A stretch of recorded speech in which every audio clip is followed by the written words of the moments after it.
Alright guys, what is up? It's me, Captain Paul, and welcome back to my vlog. So ngayon guys, magre-review tayo ng ating bagong sasakyan. This is the 2025 GR Corolla Premium Plus. So ngayon guys, mag-start tayo sa engine. So this is a 1.6 liter turbocharged inline 3 with 300 horsepower and 295 pound-feet of torque. So dito guys sa kanyang engine bay, maganda yung setup ng kanyang engine bay guys, very spacious. Yan, so kung may i-upgrade ka dito, madaling magtrabaho, madaling mag-install. So ito yung kanyang intake, cold air intake. Says here turbo. Yan, GR logo, inline 3. So same engine to guys ng GR Yaris.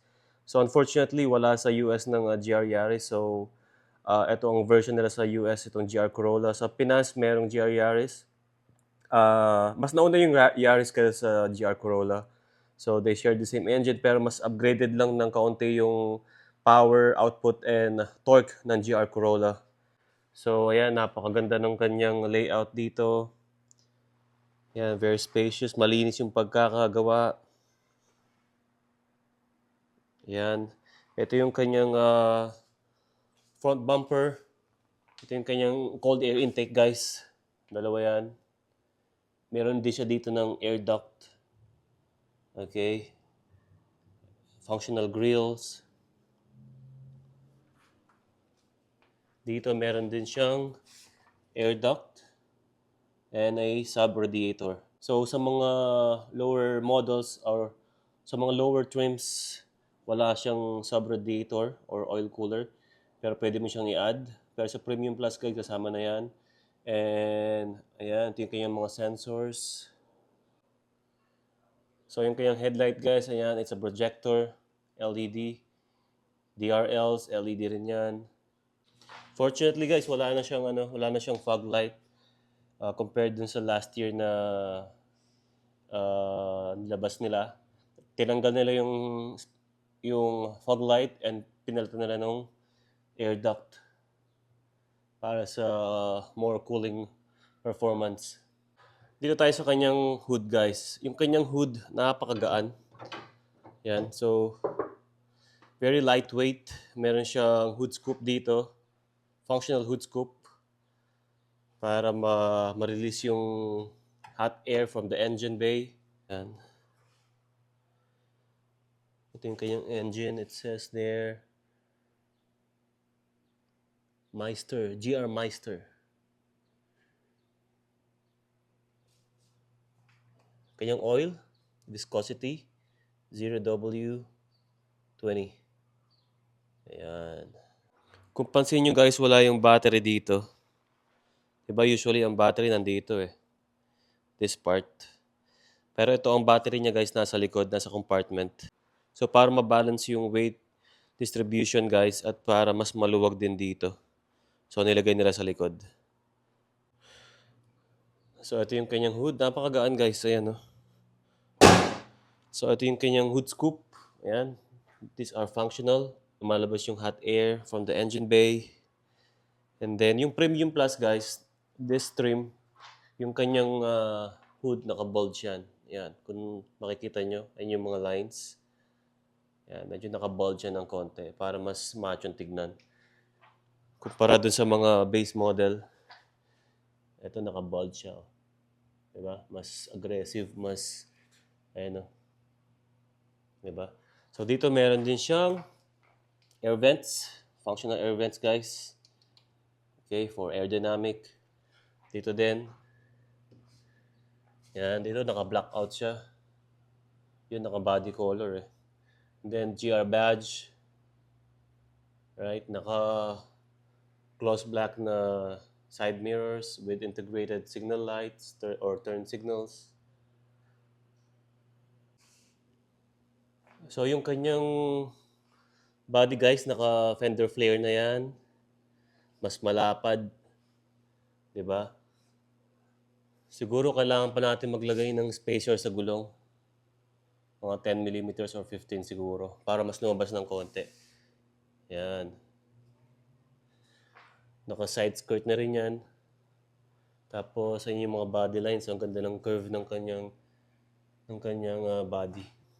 Dito sa likod, guys, naka-bulge fender na rin.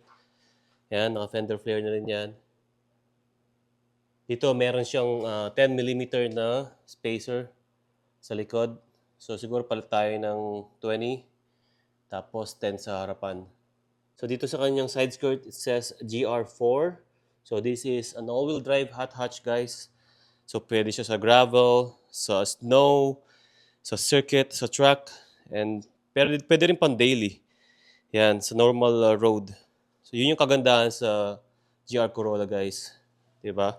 All-wheel drive, pwede mong ano, i-set yung bias or ratio ng kanyang power, 50-50, 60-40, or 30-70. So mamaya, papakita ko sa inyo sa loob.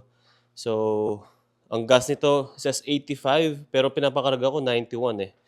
Dito sa US, ang pinakamataas nila 91 octane. So yun yung pinaka-premium nila.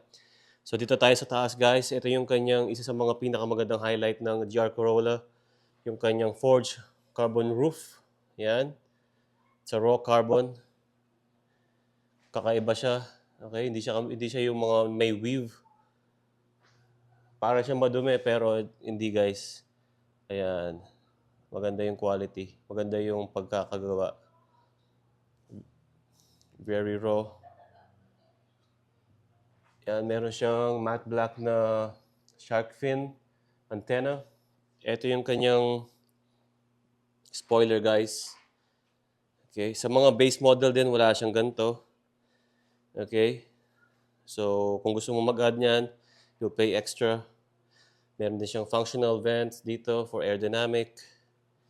Malaking tulong or malaking improvement yung spoiler, guys. Malaking improvement sa aesthetics ng sasakyan. 'Di ba? Dito sa kanyang likod, same shape nung sa headlight, yung kanyang tail light. Yan, LED din. Yan, meron na siyang built-in diffuser. Okay, meron siyang reflector dito. Ang ganda ng kanyang rear bumper, napaka-wide, guys. Tapos, ayan, siyempre, 3 exhaust tips. Ayan, 'di ba? Ayan, guys. Medyo tight dito eh. Ayan. I don't know kung naka-focus. Meron din siyang vent dito, guys. Magkabila. Ayan, GR Corolla badge.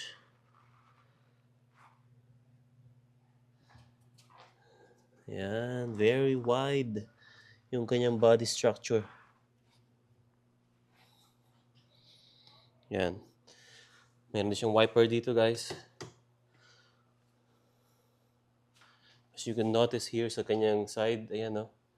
Napaka-macho, napaka-brusco. So let's talk about the tires and wheels na tayo sa kabila. Okay, guys, so dito tayo sa kanyang front wheel. Meron siyang 18-inch, 15 spokes from Enki, Japan. So, naka-ventilated or slotted ventilated rotors din yan, guys. 2-piece rotors. And then 4-piston calipers. Yan, with GR logo. And then Michelin Pilot Sport 4, the 235 by 40, 18-inch. So, maganda yung quality ng kanyang gulong, guys. Makapit. Maganda yung traction. Diba? And yung brakes. Gustong-gusto ko yung brakes, guys. Napakalakas ng stopping power nito. And then, dito rin sa likod, guys. Sa likod, naka 10-inch or 11-inch na slotted ventilated rotors din. Naka 2-piston calipers. Ayan, with red paint. Maganda yung Enki na rims. Gusto ko yung, kaso mas gusto ko sana yung gloss. Kasi itong matte black, although maganda siyang tignan pero dumihin, ang hirap tanggalin ng dumi. Okay, let's check the compartment, guys. Ayan. Okay, so sakto lang yung kanyang space, not too small, not too big. Diba? Kung ikukumpara mo sa GR86, yung GR86 tinry ko na napakaliit lang at I think half lang nito. Yan, so meron na siyang all-weather liner from Toyota. Ayan, nakalagay GR Corolla. Maganda yung quality, makapal. Ito yung kanyang compartment underneath. Wala siyang spare tire and wheel. Ayun yung kanyang battery, guys. So in case meron siyang cover dito, mainit or for privacy, 'di ba? At the same time, pwede mo rin ibaba yung rear seats nito, guys. Ayan, dito. Ayan. Ayan. Para mas spacious, 'di ba? 'Di ba?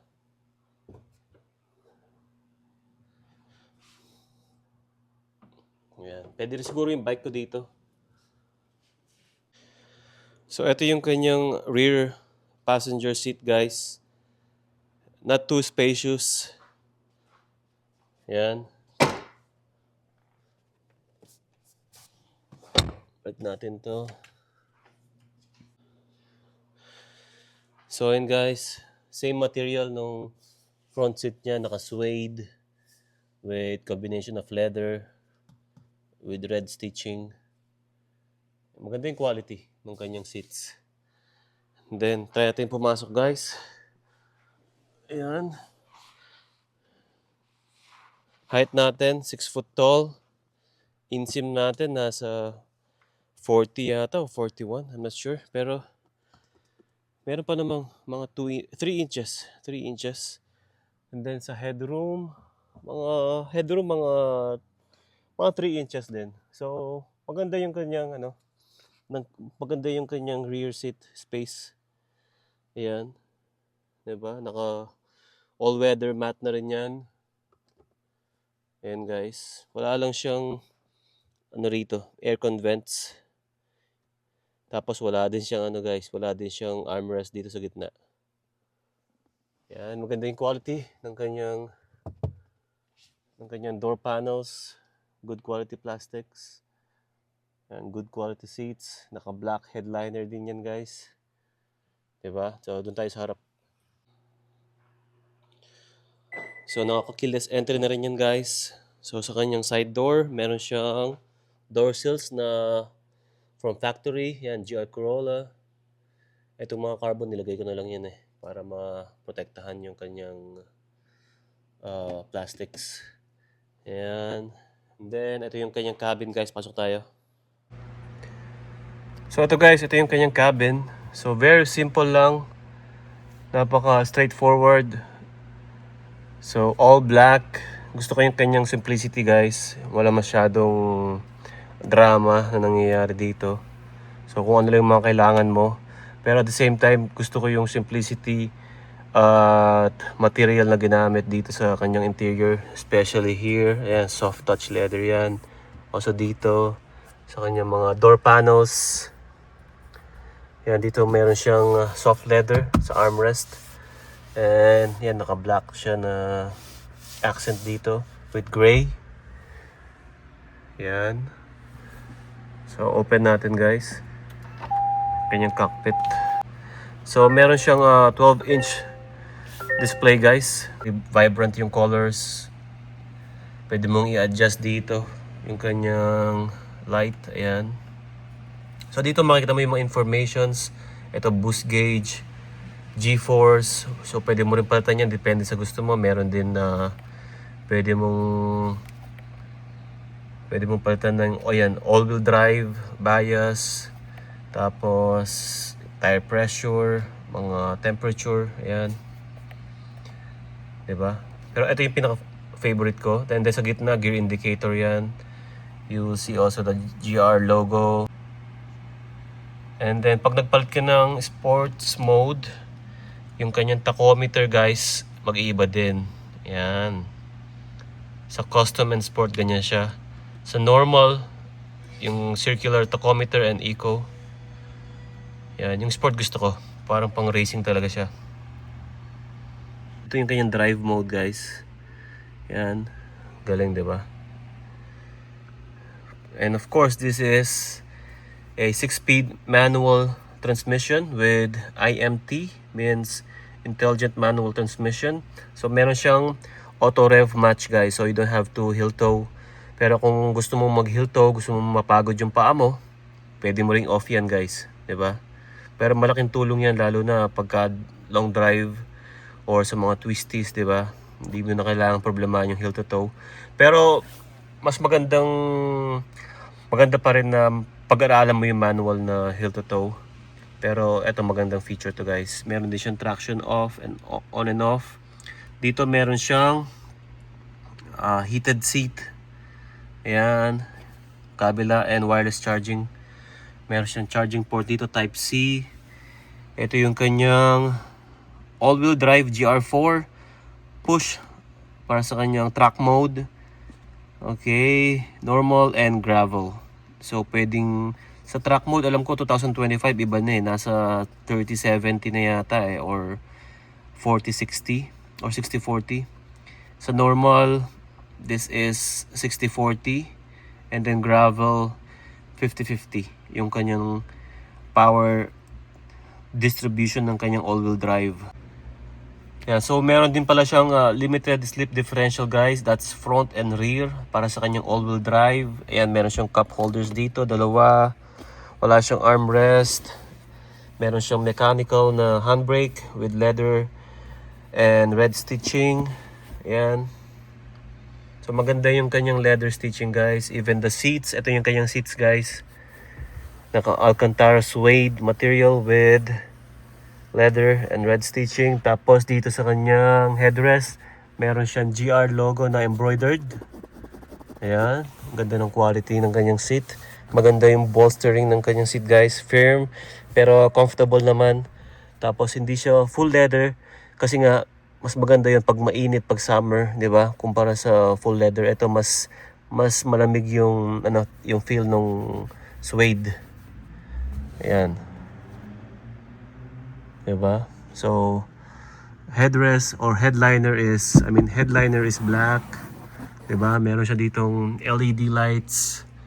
Yan, door lights. Tapos, meron siyang SOS button. In case of emergency, guys, just pull this one. Kahit nasan ka, tatawag sa yan. Merong mic dito. Meron dalawang mic dito, guys. Yan. Ito yung kanyang visor. Ayan, mirror. Meron siyang LED light. Meron siyang extra visor dito. Ayan. Pag mainit. Diba? Yung position ng kanyang rear mirror, maganda. Kasi yung iba guys, nandito eh. Ibang sasakyan nandito. So, somehow, natakpan yung kanyang visibility. Pero ito maganda yung kanyang pagkaka-mount.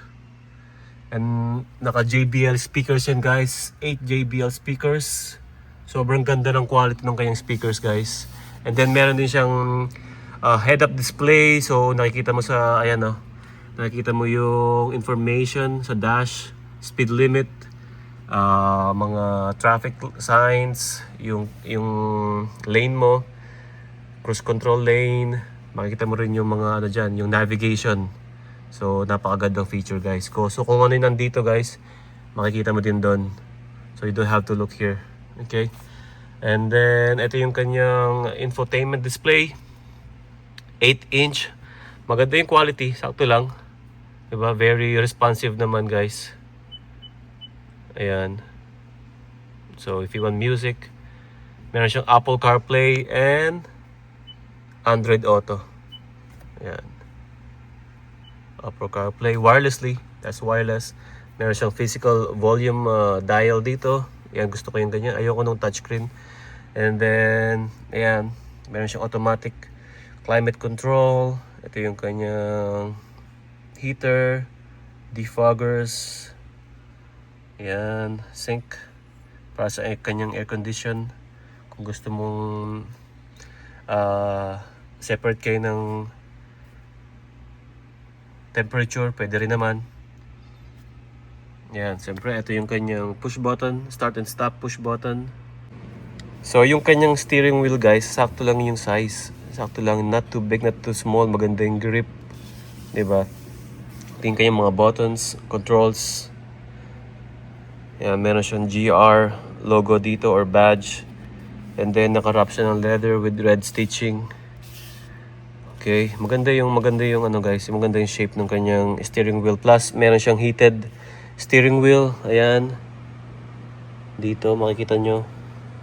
Automatic headlight, ayan, odometer, and defroster sa likod to, sa likod pag may snow. Ayan, naka-ano na rin siya guys. Aluminum pedals, ayan, clutch, brake, and gas. Diba? You can adjust the steering wheel then. Ayan, ayan. Ayan, diba? Up and down.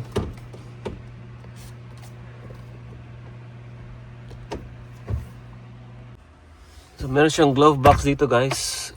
Not too big, not too small. Sakto lang for documents. Ayan, and cup holders. Meron siya doon. Meron siya din dito sa kabila. Ayan.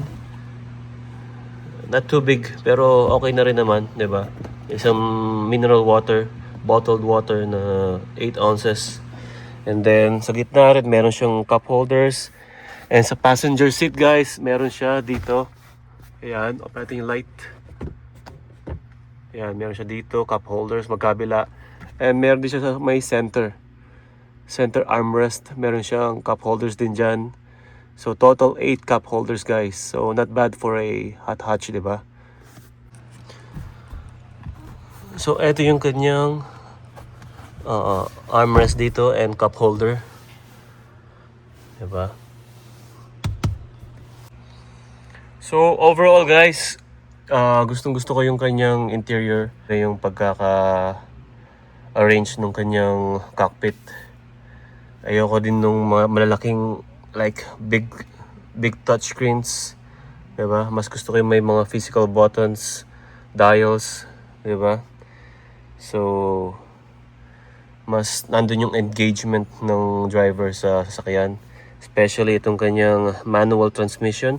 Yung kanyang clutch, guys, maganda yung feedback, maganda yung rebound. Maganda yung rebound niya. Although manipis yung pedal ng kanyang gas. So, pagka rev match, heel to toe, medyo nahihirapan ako. Diba? Pero yung clutch, maganda yung feedback, maganda yung bite point. So far, hindi pa tayo namamatay ng makina. Maganda yung engagement ng kanyang clutch. And by the way, guys, ayan, meron siya SRS airbags dito sa kanyang steering wheel. Even dito sa passenger, dito din sa kanyang door panels, and even sa seats, underneath sa seats meron din to, guys. And dito sa kanyang knee and sa lower part ng kanyang steering wheel, diba? So total 10 airbags to, guys. So very safe. And ayan, diba? So start natin, guys. Pakinggan natin yung kanyang exhaust. Napakaganda ng bass ng kanyang exhaust, guys. Ayan. Labas tayo.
So yun, guys, so far satisfied naman ako sa kanyang exhaust. Maganda yung quality, maganda yung bass. So I think okay muna tayo sa stock.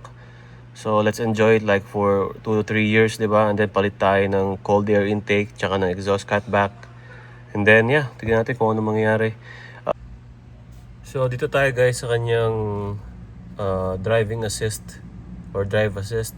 Meron siyang HUD, ayan, yung head-up display. Meron siyang lane, departure assist, blind spot monitoring. Ito, pre-collision system or signal. And then, parking sensors, RCTA, ito yung kanyang rear sensors, I think. Ito yung kanyang CEA. I'm not sure what's that. RSA. Ito yung RSA, I think ito yung sa mga road signs. Ayan, road signs alert. And then vehicle settings, guys. Ayan, DRCC, cruise control yan. Maintenance, schedule maintenance. Ayan, head-up display. Ayan, meter settings. Ayan, dito unit. Pwede mong palitan yan, depende sa gusto mo kung nasan ka. Meter type. Yan. Pwede mong change with drive mode or you can stay with this or this one. Diba? So dito tayo sa change with drive mode. And then rev indicator, rev settings, pwede mong i-adjust yung kanyang RPM limit. Pero under braking pa tayo guys, so 6.5 muna tayo. Diba? Pero I think ang ano nito nasa 7,000 plus ang kanyang rev limit. Yan. Diba? Maganda. Simple lang kanyang settings. Hindi naman nakakalito. So dito guys, pwede mong palitan yung kanyang front display, center display and message, shift position, driving support, yan, settings, yan. So, dito tayo sa shift position. Yan, 'di ba? Maganda rin sa kanyang transmission, guys. Napakaganda ng feel, ng feedback. Short shifter lang din siya. Yan, napakadali, napaka-accurate ng kanyang shifting. Very easy, 'di ba? Tapos wala siyang ganong slack. Yan, unlike sa mga ibang sasakyan, 'di ba? Ito very firm. 'Di ba? Sa GR86 tinry ko noon, napaka ng slack ng kanyang shifter. Ito maganda. Tapos ito yung kanyang reverse. Ayan, reverse knob. Alright. So yeah, maganda yung kanyang shifter. Maganda yung feel. Very mechanical. Ayan, so ito yung kanyang seats. Diba? Maganda yung kanyang guys, sport seats. Diba? Maganda yung all black lang with red stitching. Tapos yung kanyang GR logo guys, embroidered. Ito yung maganda. Diba? Ang ganda ng quality. Yeah, very simple lang guys. Simple lang yung kanyang loob. Wala masyadong drama. Sophisticated tignan pero simple lang. So yun guys, wala pa tayo kinakabit na aftermarket tint. Pero naka-light tint na to from the factory. So kasama na sa kanyang glass.